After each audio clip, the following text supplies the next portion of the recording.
नमस्कार. आज आम्ही नंदाखाल ह्या गावात आलेलो आहोत आणि यायचं मुख्य कारण म्हणजे गेले 15 दिवस तर महिना पूर्ण होत आलेला आहे आणि गावामध्ये चर्चा चालू आहे ती म्हणजे गावातील लोकांना दुहेरी त्रास सहन करावा लागत आहे. तो म्हणजे गावामध्ये गेले 4-5 वर्षापासून शास्तीचा कर हा लावला जातो. कारण घरं ही जवळपास 100-150 वर्षाची जी घरं आहेत त्यांना देखील सोडलं नाही. सर्व घराला शास्ती लावली जात आहे. स्वतःच्या मालकीच्या घरामध्ये घरं बांधलेली आहेत तरी देखील शास्ती लावली जाते. आणि आता नव्याने ह्या ठिकाणी पाणीपट्टी कर, मलविसर्जन कर आणि त्यामध्ये शिक्षण कर ह्याचा देखील भर झालेला आहे. गावच्या लोकांचं म्हणणं आहे की आम्हाला महानगरपालिकेने जो कर नियमाने आहे तो लावावा, परंतु तशी सेवा देखील आम्हाला मिळाली पाहिजे.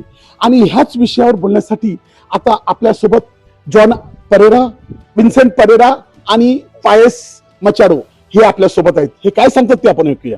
सर, तुम्ही आजच्या ह्या सर्व जे तुमचं आंदोलन चालू आहे किंवा घरी घरी जाऊन तुम्ही लोकांना समजवण्याचा प्रयत्न करता, ह्या सर्व गोष्टीची पार्श्वभूमी तुम्ही काय समजून सांगा? महानगरपालिकेची स्थापना जेव्हा झाली तेव्हा आम्ही सुरुवातीपासूनच सांगत होतो की वाढीव कर ह्या ग्रामस्थाला लागणार आहेत, परंतु त्यावेळेला प्रशासकाने ऐकलं नाही, सत्ताधाऱ्याने पण ऐकलं नाही आणि ग्रामस्थाची दिशाभूल केली. आज प्रत्यक्षात 10-15 वर्षांनंतर जेव्हा आपण बघतो तेव्हा घरपट्टी, प्रॉपर्टी टॅक्स जो आहे तो जवळजवळ 5 ते 6 पटीने वाढलेला आहे. त्यामुळे आता ग्रामस्थाला त्याचा भुर्दंड सहन करावा लागत आहे. आता नुकताच ज्या महानगरपालिकेच्या निवडणुका झाल्या त्या निवडणुकीमध्ये सुद्धा या ठिकाणी बहुजन विकास आघाडीच्या काही नेत्यांनी सांगितलं की कोणत्याही प्रकारचा टॅक्स वाढणार नाही. असं असताना सुद्धा आता अचानक ह्या वर्षीची जी घरपट्टी आलेली आहे त्याच्यामध्ये वेगवेगळ्या प्रकारचे टॅक्स लावून जवळजवळ कोणाला 2000, कोणाला 1500, कोणाला 2500 अशी घरपट्टी वाढून आली.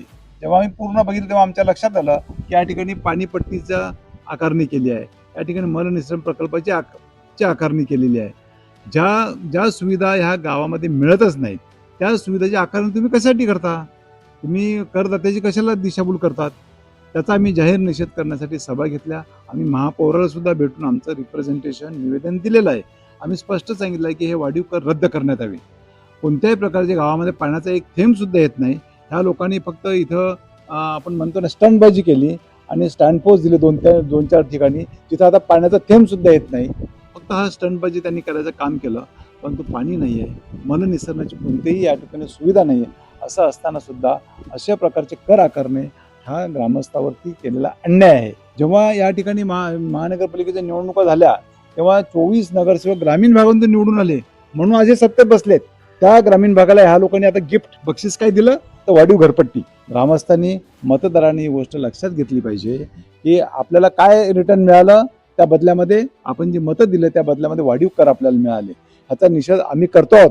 ग्रामस्थांनी सुद्धा आमच्या जोडीला रस्त्यावर उतरलं पाहिजे आणि हे दोन्ही कर त्यांना रद्द करण्यास भाग पडलं पाहिजे अशी आमची या ठिकाणी इच्छा आहे आणि आम्ही ते आंदोलन करणार आहोत. आणि दुसरा विषय असा आम्ही तुम्हाला सांगतो की ज्या वेळेला गावातली घरं अनधिकृत तुम्ही म्हणता, आज पारंपरिक 2000 वर्षापासून आम्ही इथे राहतो. आमची स्वतःची भूमिपुत्र आहोत आम्ही, मालकी जागा आहे आणि तुम्ही आम्हाला अनधिकृत ठरवणार? ज्या वेळेला ग्रामपंचायती होत्या तेव्हा लोकांनी रिसर NOC घेऊन घरं बांधलेली आहेत. तेव्हा कोणतेही प्राधिकरण नव्हतं, नियोजन व्यवस्था नव्हती.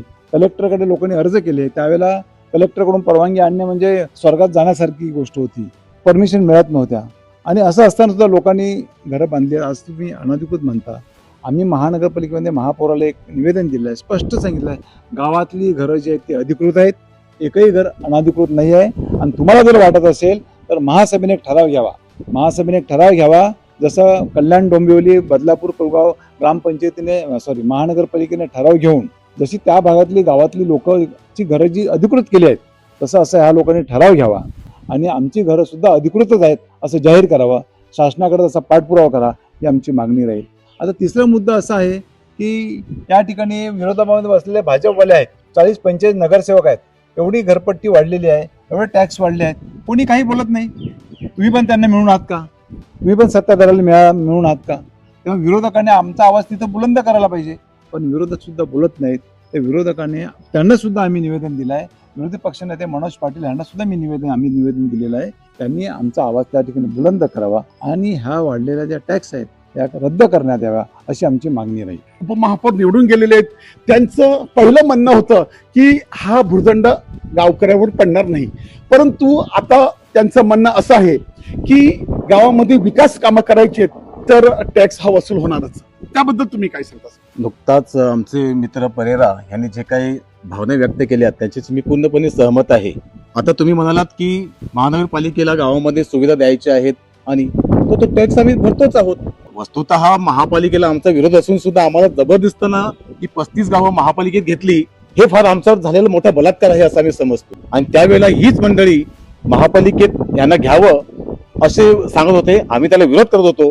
परंतु आता जे काही झालेलं आहे त्याला आता आम्ही काहीच करू शकत नाही. परंतु आता ज्या प्रकारचे टॅक्सेस वाढत आहेत, नुकताच परारे बोलले की तेव्हा सांगितलं गेलं होतं की तुम्हाला टॅक्स वाढणार नाही, आम्ही सुविधा देऊ वगैरे वगैरे. आज ग्रामपंचायतीच्या 5 पट घरपट्टीचा खर्च या लोकांना येत आहे, सुविधा मात्र काहीच नाही. जो आता लेटेस्ट पाणीपट्टी लाभकर व मलनिस्सारण सुविधा कर जो लावलेला आहे त्याचं पाण्याचं थेंब नसताना तुम्ही हे सगळं करता आहात. बरं, दुसरी गोष्ट महत्वाची, जे तुम्हीच त्याची बाईट घेतली उपमहापौरांची आणि त्यांनी सांगितलं की तुम्हाला पाणी कनेक्शन पाहिजे असेल तर तुम्हाला एफिडेव्हिट द्यावं लागेल की आमचं घर इनलिगल आहे, अधिकृत आहे, प्रतिज्ञापत्र स्टॅम्प पेपरवर, हे तुम्ही आमच्याकडे मागता म्हणजे आम्ही इनलिगल राहतो. मग माझा असा सवाल आहे की महापालिकेत निवडून गेलेले उपमहापौर व इतर सर्व नगरसेवक यांची घरं इनलिगल आहेत का? मग त्यांना बरखास्त करता येईल का? त्यांनी राजीनामा द्यावा. अहो, गेले 400-500 वर्ष इथे भूमिपुत्र राहत आहेत, आम्ही परप्रांत नाही येत आहोत आणि तुम्ही असं आम्हाला इलिगल लिहून द्यायची जबरदस्ती करता, हे साफसूप खोटं आहे आणि हा गावकऱ्यावर झालेला अन्याय आहे असं मी म्हणतो. आपल्या सोबत जॉन परेरा साहेब आहेत, ते काय सांगतात ते देखील ऐकूया. तुम्ही ह्या संपूर्ण प्रकरणाकडे कसे बघता? 2009 साली ग्रामपंचायती बरखास्त करून त्या ठिकाणी महानगरपालिका आली. मुळात आम्हाला महानगरपालिका नको होती. त्यावेळेला आमची भूमिका आम्ही जाहीर केली होती की एकदा का महानगरपालिका आली की कर वाढणार. आपले उपमहापौर सांगतात की कर वाढलेले नाही आहेत, म्हशीवरती टॅक्स लागेल, गाईवरती टॅक्स लागेल, गोठ्यावर टॅक्स लागेल असं त्यांनी विधान केली. खरं म्हणजे त्यावेळेला आंदोलन करतेवेळी असा कुठलाच टॅक्स आम्ही लागणार असं आम्ही म्हटलं नव्हतं. टॅक्स वाढणार हे आम्ही म्हटलेलं होतं आणि त्या सिद्ध झालेलं आहे. टप्प्याटप्प्याने ते कर वाढवत आहेत. आतापर्यंत त्यांनी जो टॅक्स लावलेला आहे, वाढत आहे, ते समजू शकत होता की ते आम्हाला सुविधा देत होते म्हणा किंवा भलेही त्याच्यातून आम्हाला लाभ मिळत होता की न मिळत होता तो भाग वेगळा, परंतु कागदपत्र तरी तो दाखवत होते. शिक्षण कर असाच आहे, त्याच्याविषयी आम्ही काय फारसं बोललो नाहीच आहे. ते स्वतःहून म्हणतात शिक्षण कर आम्ही बोलतो म्हणून. आम्ही शिक्षण करावर आम्ही बोललोच नाही आहे. शिक्षण कर हा महाराष्ट्र शासनावर जातो, ठीक आहे, तो शासनाचा भाग आहे, आम्ही तो दुर्लक्षित करतो. मुद्दा असा आहे की मलनिस्सरण कर जो एसटीपी प्लॅन या ठिकाणी टाकलाच नाहीये, निर्यात व्यवहाराची अंमलबजावणी करतच नाहीये, केलीच नाहीये. 12 करोड रुपये त्याला खर्च केलेला आहे, त्याच्यामध्ये एसटीपी प्लॅन कुठे टाकायचं म्हटलेलं आहे, ते झाल्याने होत नाहीये. का होत नाहीये त्याच्याविषयी उपमहापौर बोलले का? नाही बोलले. पण कर लादलाय, प्रशासनाचा भाग आहे म्हणून सांगतात, 2025 अहवाला देतात. साधा रस्त्यावर कप्पा मारला तर त्याचा श्रेय घेण्यासाठी येतात. आणि तुम्हाला हे समजलं नाही प्रशासन अशा प्रकारचा ठराव आणतायत आणि कर लावतात म्हणून कोणाला मूर्ख बनवतात ते लोक. आणि महानगरपालिकेचा आणि ग्रामपंचायतीचा हवाला देतात की टॅक्स फारसा नाहीये, यावं नंदाखालच्या नाक्यावरती आमच्या समोर मिटिंग घ्यावी, आम्ही दाखवून देतो. सत्ता ग्रामपंचायतीच्या बाजूला आहे आमच्या, तिचा टॅक्स किती आहे आणि महानगरपालिकेमध्ये गावं समाविष्ट केले त्याच वेगळे घर किती आहेत आम्ही समक्ष दाखवून देतो. दुसरी गोष्ट अशी आहे की सुरेंद्र ठाकरे हे सांगतात की 2024चा सुप्रीम कोर्टाचा हवाला आहे, त्याच्यामुळे तुम्हाला पाणी मिळत नव्हता, आता आम्ही पाणी तुम्हाला देणार. 2024चा तुमचा सुप्रीम कोर्टाची ऑर्डर आली म्हणजे 2024च्या अगोदर तुम्ही आम्हाला पाणी देऊ शकत होता, पण दिलं नाही. का दिलं नाहीये त्याला कोणी विरोध केला? आम्ही तर त्याच्या अगोदर पाणी मागत होतो. 2011 साली संपूर्ण तालुका सगळीकडे तेव्हाचे पणन मंत्री पवार साहेब आणि हितेंद्र ठाकूर यांनी मोठी त्या ठिकाणी उद्घाटन केली गेली, टाक्या उभारल्या. आज त्या टाक्यांतून एक थेंब सुद्धा आम्हाला मिळत नाहीये. टाक्या सडल्या, पिंपळाची झाडं उगवली, खालची पाईपलाईन सोडली, ती दुसऱ्यांदा टाकली, ती पण सोडली, तिसऱ्यांदा टाकली. हे सगळे पैसे कोणाचे गेले? आमचेच गेले ना. जनता कर भरते त्याचेच पैसे गेले ना.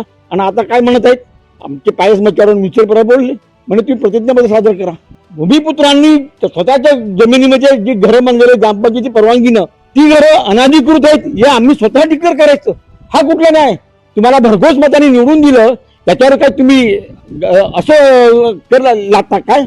हा कुठला न्याय? माझा तुम्हाला प्रश्न आहे पत्रकारांना की हे प्रश्न तुम्ही त्यांना विचारा की हे असं का म्हणून. दुसरी गोष्ट अशी आहे, महानगरपालिकेची कितीतरी इमारती अशी आहे की ज्याची ओसी नाही, सीसी नाही, त्यांना तुम्ही पाणी दिलेलं आहे 2024च्या अगोदर. तो त्यांना कसं काय दिला? ते तुमचे बहुजन विकास आघाडीचे जागेबांधे आहेत म्हणून ना, जाणीवपूर्वक गावकऱ्यांना पाणी दिलं नाहीये. कारण हा पाणी सगळा बिल्डरांना द्यायचा होता. जर गावकऱ्यांना जर पाणी दिलं गेला तर बिल्डरांना पाणी लवकर मिळू शकत नाही, तिथे त्यांची फ्लॅट विक्री होऊ शकत नाही. म्हणून त्यांनी ही केलेली खेळी आहे. आणि आज ते काय म्हणत आहेत, सगळ्यांना पाणी द्यायचं जे अनाधिकृत. त्यांना आमच्या खांद्यावर बंदूक ठेवून तुम्ही तुमचे जे अनाधिकृत बांधकामं केलेले आहेत त्यांना तुम्ही पाणी देण्यासाठी हा तुम्ही मार्ग शोधलेला आहे. सुप्रीम कोर्टाचा अहवाल कोणाला देता तुम्ही? सुप्रीम कोर्टाच्या हवाला तर आता आलेला आहे. दुसरा मुद्दा त्याचा असा आहे की हा कायदा कोणाला लागू आहे? तर फक्त महानगरपालिका क्षेत्रातल्या लोकांना लागू आहे. ग्रामपंचायत लागू आहे का? नाहीये. म्हणजे आमची गावं जर महानगरपालिकेमध्ये नसती तर आम्हाला पाणी सहज मिळालं असता. कारण ही योजना महाराष्ट्र शासनाची जीवन प्राधिकरण योजना आहे, महानगरपालिकेची नाहीये. महानगरपालिकेला ती हस्तांतरित केलेली आहे. म्हणजे किती धडधड खोटं बोलतात. पाणी मात्र आम्हाला आलेलं नाही, पाणी पाईपलाईन टाकले. मी तर दावा करतो, सांगतो की काही त्याच्यातले पाईप नगरसेवकांच्या घरासमोर सांडपाण्यासाठी लागलेले आहेत. उपमहापौर बार्सल लोपिस आणि त्याच्या घरासमोर पैसे टाकलेले आहेत. माझा जाहीर आरोप आहे त्याच्यावरती. मी जाहीर आरोप करतो. कर नाहीये, हे नाही, तरी किती माणसाने खोटं बोलायचं. आता मी तुम्हाला एक दुसरा प्रश्न विचारतोय की पहिली आपली इकडची गावातली जी गावं आहेत ही जिल्हा परिषद आणि पंचायत समितीमध्ये येत होती, आणि आता जो शेतीचा हंगाम चालू होतोय यासाठी त्यांना काही शेतीची अवजारे देखील तिकडे मिळत होती. महानगरपालिका वसई विरार भागातील जी शेतकरी आहेत त्यांना कोणत्याही प्रकारची अवजारं किंवा शेतीसाठी त्यांना मदत करत नाही. आज ते शेतकरी काही ठिकाणी असं बोलत आहेत की आम्ही पंचायत समिती आणि झेडपीमध्ये होतो त्यावेळेला आम्हाला साहित्य मिळत होतं. आता ह्यासाठी तुम्ही काही बोलणार आहात, आंदोलन करणार आहात का? अगदी चांगला आणि योग्य प्रश्न तुम्ही विचारला. शहरीकरणाचे जे तोटे आहेत, फायदे तर गावकऱ्यांना काहीच नाहीत, त्यातला मधला हा एक मोठा तोटा आहे. आणि म्हणून माझी विनंती आहे की महापालिकेने असा ठराव करावा की आणि सरकारला पाठवावा. असे अनेक ठराव महापालिका करू शकते आणि ते सरकारला पाठवू शकते. शिक्षण करायचा ठराव म्हणा, शिक्षण कर मग महापालिका सरकार मागते. महापौर उपमहापौर बोलले की हा पाणीपट्टी लाभ कर, मग मलनिस्तारण सुविधा कर, हा राज्य सरकारची मागणी आहे. अहो तुम्ही ठराव करून पाठवा. तसंच शेतकऱ्यासाठी त्यांना जरी ते महापालिकेत असले तरी ग्रामीण भागात राहतात, त्यांना लागणारी जी शेतकी सुविधा आहेत ती त्यांना द्यावी असा ठराव करून त्यांनी पाठवावा किंवा ते महापालिकेने उपलब्ध करून द्यावा. माझी तुमच्या ह्या मुलाखतीद्वारे अशी तुम्हाला एक मी खास अभिनंदन करतो. इथले नगरसेवक डॉमिनिक उमाव, ठालेकर मॅडम आणि इतर सगळ्या नगरसेवकांनी एक पत्र दिलेलं आहे महानगरपालिकेला, आयुक्तांना व महापौरांना की यांचा हा पाणीपट्टी कर व इतर मलनिस्तारण सुविधा कर रद्द करावा. हीच भूमिका सर्व उपमहापौर, महापौर आणि सर्व महापालिकेने घ्यावी आणि त्याचा तातडीने निकाल लावावा. तो पण आम्ही कोणतेही प्रकारचे कर भरणार नाही असं आम्ही इथे तुमच्या मार्फत सांगतो. तर आता ह्या मंडळीचं म्हणणं एकच आहे की आम्ही गावामध्ये वर्षानुवर्ष राहत आहोत. आमची पूर्वज म्हणजे आम्ही जवळपास 200-500 वर्षापासून गावात घरं आहेत, परंतु आज आमच्या घराला तुम्ही अनाधिकृत घरं डिक्लेअर करत आहात आणि आम्हाला तुम्ही सर्व गावातील घरं ही अधिकृत करावीत हा ठराव मांडण्याच्या विरुद्ध तुम्ही अजून आमच्यावरती टॅक्सचा अजून बोजा आमच्या माथी मारत आहात. हे कुठेतरी कमी झालं पाहिजे. तोपर्यंत आम्ही स्वस्थ बसणार नाही. वसई लाईव्ह न्यूजसाठी दिलीप डाबरे, अब्दुल कलाम. नमस्कार.